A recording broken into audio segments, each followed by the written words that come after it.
The honourable member for Olds-Didsbury-Three Hills, followed by Lesser Slave Lake. Thank you, Mr. Speaker. Yesterday, the Minister of Municipal Affairs stated that the tank site remediation program is winding down and that sites can no longer enter the program. In fact, this program has not accepted new sites for the past 4 years. This program has helped mitigate contamination of the environment by leaky underground fuel tanks, and this government's abandonment of the program is a concern to Albertans.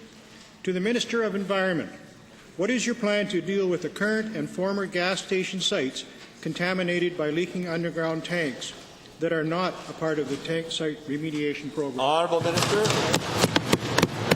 Well, thank you, Mr. Speaker, and for the honourable member for the question. It's an important question. We continue to work with municipalities and with communities when there's contaminated sites. It's an ongoing concern for all of us, and it's one that we want to work with them. As you know, that particular program you talk about is no longer in place, and again, it's one of those ones where we have to make choices, and it's not been in place for some time, but we continue to work with communities because we know it's a tough issue for them. Honourable member.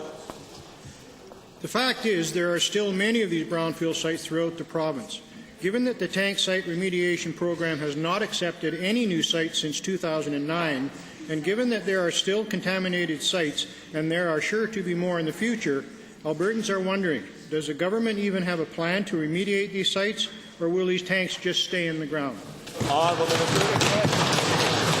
Well, thank you, Mr. Speaker, and the honourable member, I'm sure, is aware of. We've been working very closely with the Alberta Urban Municipalities Associations, the Alberta rural counties as well, on a strategy on how we address these issues. We know that it's a complex issue involving many players, the municipal governments, provincial governments, departments, developers, and others, and it's something that we're coming together, working with municipal leaders as well, to come forward with a brownfield policy in this issue. Honourable member.